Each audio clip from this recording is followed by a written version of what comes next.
Matt. Hi everyone, I'm Andy Foster and I'm here today to talk about how to set up your first bottle for tumbling using one of my machines. The bottle we're going to tumble in this tutorial is this one.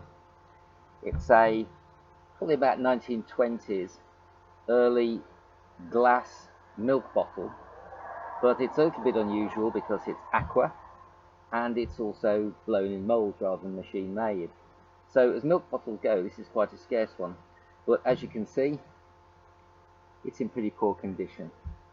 Heavily sick, certainly on the outside, and I think it's fairly bad on the inside as well. So this is going to be our sample, and this tutorial is about how we're going to set the tube up to tumble it.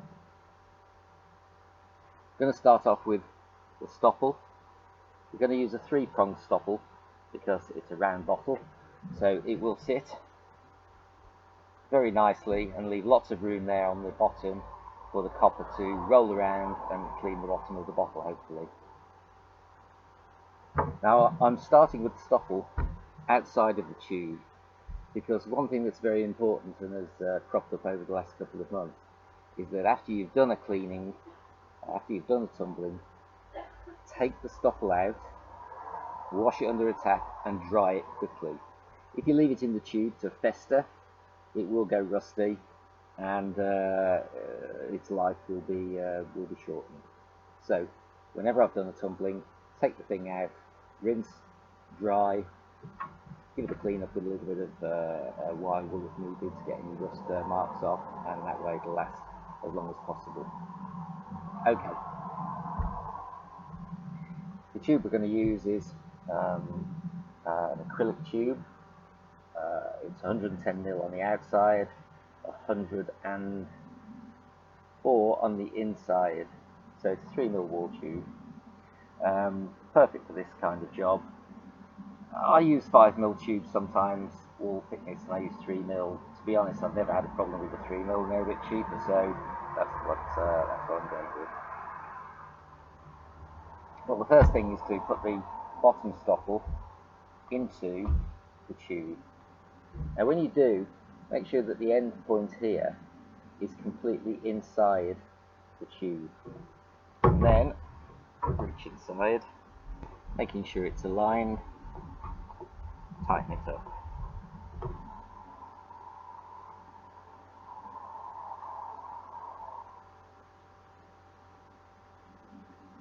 Doesn't have to be over tight, just as long as there's a seal, it'll be good. Now the reason for making sure that this is inside the tube is so that you can stand the tube upright, and that helps when you're actually loading the bottle because you can have it upright on the floor and you can put all your stuff in from the top. Okay, so I've got a bucket load of copper down on the ground here. The first thing I'm going to do is to put initially some copper in the bottom of the tube, and I'm just going to fill it to the top of the white cup on the stopple. It's just a few handfuls, and it just makes it easier to then load the rest of the copper up. So, a few handfuls.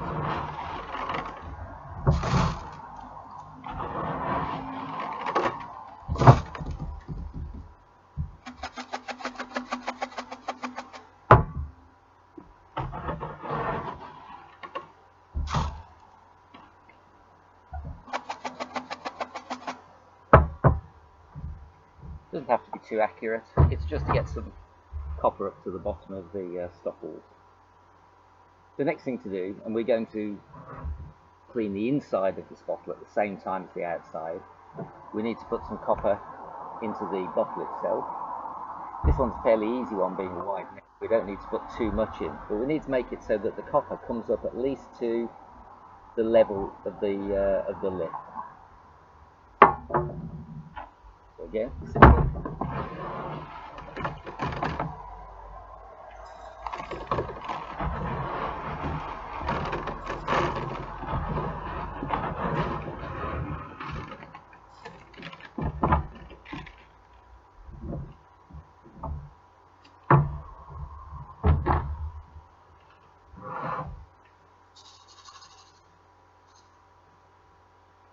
That should be just about enough. I'll maybe put just a little handful more in.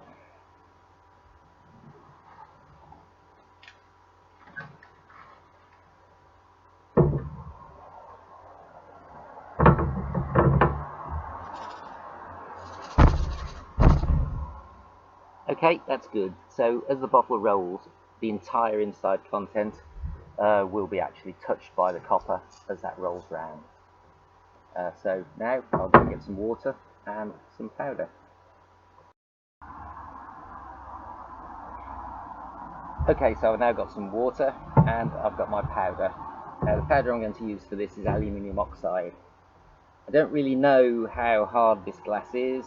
The embossing is certainly quite weak. I don't want to use a really strong cutter. So I'm going to try it for a few days with aluminium oxide to start with. If it doesn't do the job, then I'll have to try something else. But we'll see how it goes for starters. So I'm going to put some water into the bottle.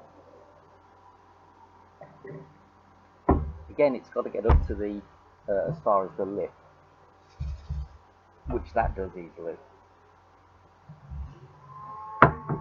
It's about an inch or so above the copper on the inside. Then I'll add some powder. Just half a teaspoon, not much really more than that. And that should do. I might just put a gap more water in there. And that's the bottle prepared, and it's ready now to go into the tube. So I can get the tube and just slide the bottle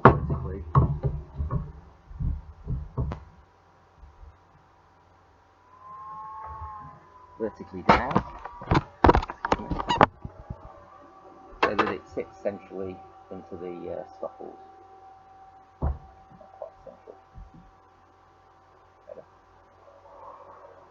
Now I've got to add some more copper around the outside. Because this is a wide necked bottle, I won't have to put as much in as I would with a narrow necked bottle, because the copper will reach the whole of the bottle. So I can basically put some handfuls of copper in now. Might not have enough in this bucket. I take a handful and just slot it round the side. You don't want to disturb the bottle of the position that you put it in. If you do, you have to take it out again because it won't centralise.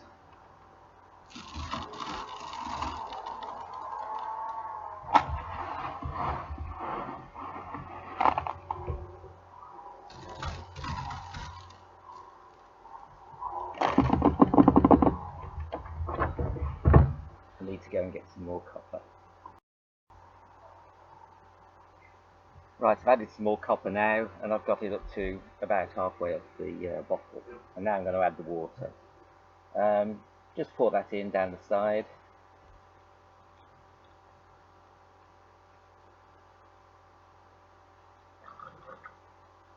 And go a couple of inches above the level of the copper.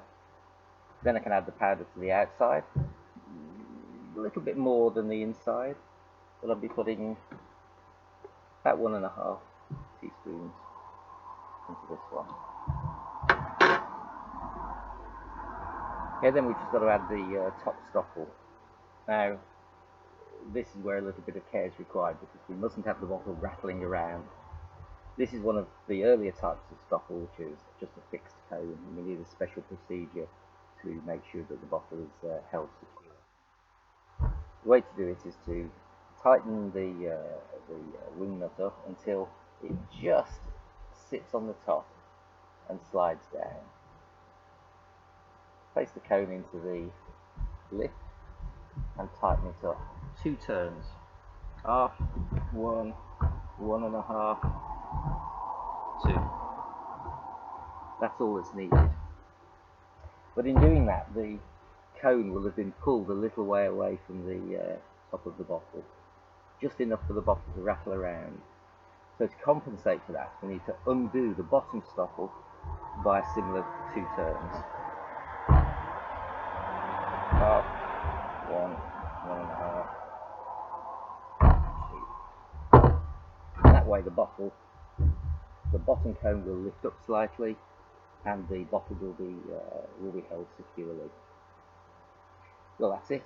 It's ready now to go on the machine, and we'll come back in a few days and see how it's got on.